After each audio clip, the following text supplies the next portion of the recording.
Fundamental देखें तो इस कंपनी के लगभग 90,783 करोड़ की कंपनी है ये। पीई रेशियो अगर देखें तो 10.21, इंडस्ट्री पीई देखें तो 7.46, यानी इंडस्ट्री से भी महंगे वैल्यूएशन पे इसकी पीई है। डेब्ट टू इक्विटी रेशियो देखें तो खास करके ये 1.69, जो कि लगभग 2 के आसपास पहुंचने वाले हैं, साफ साफ दर्शाता है कि कंपनी के पास बहुत ज़्यादा कर्ज है। आरओई अगर देखें, रिटर्न ऑन इक्विटी, तो 23.66%।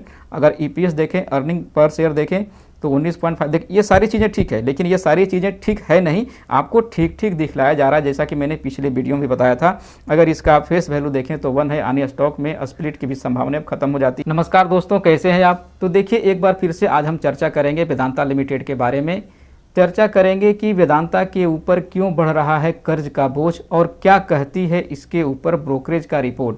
और डिटेल में इससे पहले हमने पिछले सप्ताह वीडियो बनाया था वेदांता पे, और हमने साफ साफ कह रहा था कि इसकी जो दुर्दशा हो रही है उससे रिलेटेड आपको पूरी जानकारी मिल जाएगी। और दूसरी, हम इस वीडियो में चर्चा करेंगे कि मॉर्गन स्टैनली ने भारतीय बाजार को कैसे कोरिलेट कर दिया है आने वाले इलेक्शन से। और इस वीडियो में हम लोग चर्चा करेंगे OCCRP के रिपोर्ट, यानी organise crime and corruption reporting project. इस पे भी हम लोग चर्चा करेंगे कि क्या कह रहे हैं इस रिपोर्ट के बारे में। अदानी के बाद जो दूसरा बम फेंका गया है वो वेदांता के ऊपर फेंका गया और ये कितना सही है।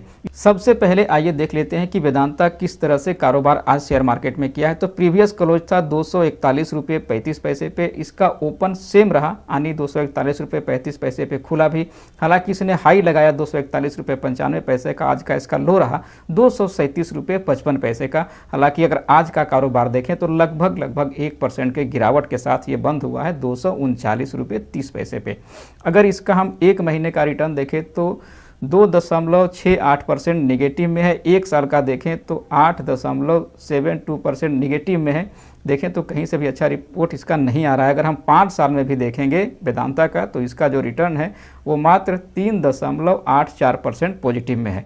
तो कभी भी इसको हम अच्छा रिटर्न नहीं कर सकते हैं। हाँ, कंपनी की आज जो भी खास करके चर्चा हो रही है वो इस बात को लेके हो रही है कि कंपनी बहुत अच्छा डिविडेंड दे रही है। और मैं इसका डिविडेंड का हकीकत आपको पिछले वीडियो में बता चुका हूं कि ये डिविडेंड ज़्यादा क्यों दे रही है। इसमें भी कंपनी ने अपना ही देखा, इसने भी कभी शेयर होल्डर का हित नहीं देखा। देखिए अनिल अग्रवाल की वेदांता लिमिटेड ने पिछले खास करके कुछ समय से कई तरह के कदम उठा के वो पिछले वित्त वर्ष की देनदारियों से हालांकि निपटने में अभी तक सफल रहे हैं।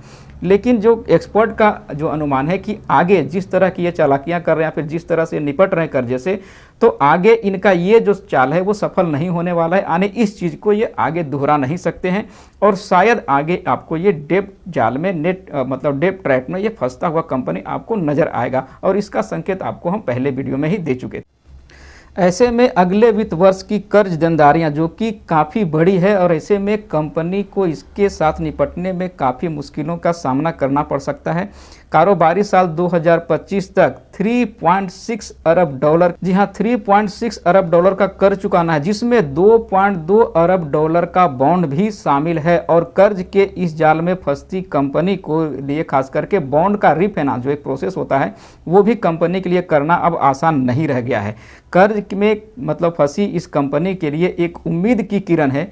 अब वो उम्मीद की किरण क्या बन रही है इसको हम लोग लास्ट में डिस्कस करते हैं। उससे पहले आइए हम लोग देख लेते हैं कि ब्रोकरेज हाउसेस की क्या राय है इस कंपनी के ऊपर। देखिए कोटक इंस्टीट्यूशनल इक्विटी की अगर एक रिपोर्ट की माने तो कंपनी पे बढ़ता कर्ज बोझ लगभग जो 3 अरब डॉलर का है उसको लेकर कई तरह की आशंकाएं जाहिर की जा रही है। और कंपनी की कमजोर वित्तीय स्थिति को लेकर तो कहीं न कहीं यह शंका जाहिर की जा रही है कि इसमें कंपनी कहीं न कहीं आपको फंसता हुआ नजर आ रहा है। और इसमें 3.1 अरब डॉलर के फंडिंग पे भी सवाल है इस कंपनी के। और ये रकम वेदांता लिमिटेड के कुल मार्केट कैप का देखें तो लगभग 30% के बराबर हो जाता है। रिपोर्ट में साफ कहा गया है कि कमजोर आर्थिक स्थिति को देखते हुए संभावना है कि कंपनी को रीफाइनेंस में भी मुश्किलें आ सकती है और ज़्यादा उम्मीदें हैं कि इसकी जो बॉन्ड स्थिति है वो रीफाइनेंस दोबारा से नहीं हो पाएगा। अब से कर्ज से जकड़ता हुआ दिख रही है, भारी मुश्किल में दिख रही है। लेकिन मैंने जो कहा था कि एक उम्मीद की किरण दिख रही है और कंपनी के पास यही एक उम्मीद की किरण बचती है कि एक रिपोर्ट में कहा गया है, देखिए ये ऑफिशियली स्टेटमेंट तो नहीं है लेकिन होता है ना कि जब बातें होती है कहीं से न कहीं निकल के आती है, तो एक रिपोर्ट आ रही है निकल के कि वेदांता जो है अपनी 6% हिस्सेदारी बेचने वाली है और उस रकम से शायद इसको इस्तेमाल करेगी अपने कर्ज चुकाने में। अब आइए हम लोग लोग आ जाते हैं OCCRP के रिपोर्ट में क्या कहा गया है कि खास करके अदानी ग्रुप के बाद अब आपको वेदांता ग्रुप पे भी दबाव साफ साफ देखने को मिल रहा है। तो अदानी ग्रुप के बाद अब अनिल अग्रवाल के नेतृत्व वाले वेदांता ग्रुप पे भी इसने एक बम फोड़ दिया है। अपनी एक प्रेस रिपोर्ट में यानी OCCRP क्या है तो organised crime and corruption reporting projects इसका नाम है ऑर्गेनाइजेशन का, जो कि इस तरह की खबरें निकाल के बाहर लाती है। तो अपनी एक प्रेस रिपोर्ट में OCCRP ने दावा किया है कि कोविड-19 के समय दौरान खास करके वेदांता ग्रुप के प्रमुख पर्यावरण नियमों को ताक पर रखकर अपने लिए गुप्त लॉबिंग करी है और उस लॉबिंग से इन्होंने फायदा उठाया है। OCCRP द्वारा पब्लिश रिपोर्ट में कहा गया है कि भारत सरकार ने बिना पब्लिक कंसल्टेशन के ही खनन से जुड़े बदलावों को मंजूरी दे दी और रिपोर्ट का दावा है कि एक्सपर्ट के अनुसार बदलाव को अवैध तरीके से लागू किया गया है। यानी जो मैं लॉबिंग की बात कर रहा हूँ, और लॉबिंग की बातें हमेशा बिजनेस से जुड़ी होती है, कहीं ना कहीं ये बिजनेस और पॉलिटिकल के बीच की चीज़ें होती हैं। लॉबिंग के माध्यम से इसी तरीके की चीज़ें ये डील होती है और कहीं ना कहीं से ये इलीगल ही होता है। OCCRP ने कहा है कि जनवरी 2021 में वेदांता समूह के चेयरमैन अनिल अग्रवाल ने पूर्व पर्यावरण मंत्री प्रकाश जावड़ेकर से कहा था कि सरकार खनन कंपनियों को नई पर्यावरण नीति में बदलाव किए बिना 50% तक मतलब खनन की जो क्षमता है उसको बढ़ाने का अनुमति दे सकते हैं। कंपनी के द्वारा ये भी दलील दी गई थी कि अगर आप हमें 50% से ज़्यादा खनन की अगर अनुमति देते हैं तो इससे क्या होगा, जो खास करके कोविड के टाइम पे आर्थिक संकट से जो देश जूझ रहा है तो आर्थिक स्थिति से भी निपटने में सरकार को भी सुविधा होगी। देखिए OCCRP जो ये रिपोर्ट बनाती है इससे तार जुड़े होते हैं खास करके जॉर्ज सोरोस की, और जॉर्ज सोरोस जो है वो कहीं न कहीं एक अच्छे इन्वेस्टर के साथ साथ ही इनका पॉलिटिकल अप्रोच भी होता है और कहीं न कहीं ये पॉलिटिकली भी जुड़े होते हैं।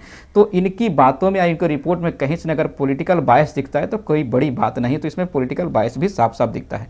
अगर हम देखें उस CCRP के दावा किया है कि वेदांता के ऑयल बिजनेस खास करके जो केर्न इंडिया है उसमें भी सरकारी नीलामी के जो इन्होंने जीता है उसमें भी अनियमितता की इन्होंने आशंका जताई है और कहा कि इन्होंने इसमें भी सफल रहे, यानी इन्होंने बिड ले लिया है लेकिन इसमें भी कहीं न कहीं इन्होंने अनियमितता की है। देखिए अब इन सारी चीज़ों को जानने के बाद कहीं से कोई पॉजिटिव खास करके स्टेटमेंट इसके लिए निकल के नहीं आता है।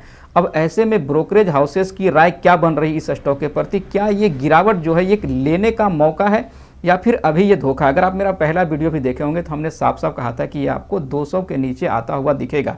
हालांकि उछाल पे मुझे डर था, जो ही उछाल आया था 200 के आसपास जाके 240-41 तक चला गया, तो कहीं न कहीं इसमें रिटेल निवेशक दोबारा से फंसने का काम किए होंगे और जो स्मार्ट इन्वेस्टर है इससे निकल के कहीं न कहीं आपको ये माल चेपने की कोशिश करेंगे। तो अभी इसके उछाल पे मत जाइए।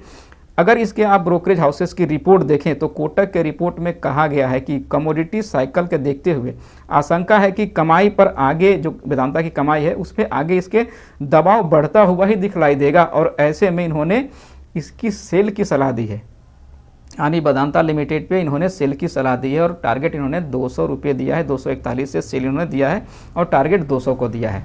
तो इस रिपोर्ट में जहां एक तरफ इंडियन स्टॉक मार्केट में पोटेंशियल है, इसकी पोटेंशियल को दर्शाता है, वहीं दूसरी तरफ कहीं न कहीं आपको वेदांता ग्रुप को लेकर कई तरह की आशंकाएं हैं, कई तरह की अनिश्चितता हैं। इसमें अभी अस्थिरता खास करके बरकरार रहेगी और ऐसे में खास करके इसमें जो इन्वेस्टेड लोग हैं, जो स्मार्ट इन्वेस्टर हैं, वो कहीं न कहीं अपने माल बेच के निकलेंगे और ऐसे में कोई रिटेलर बंदा इसमें फंस ना जाए। मॉर्गन स्टैनली के एक रिपोर्ट पर ध्यान दें तो उन्होंने कहा है कि चुनाव तक आने इंडियन स्टॉक मार्केट आगे जो चुनाव आने वाले हैं 2024 में, वहां तक उससे पहले आपको इसमें कम से कम 10% का एक शार्प जंप होता हुआ दिखलाई देता है। और अगर हम यहां से 10% की जंप अगर हम कैलकुलेट करते हैं तो लगभग ये 21 साढ़े 21 हज़ार के लेवल तक आता है।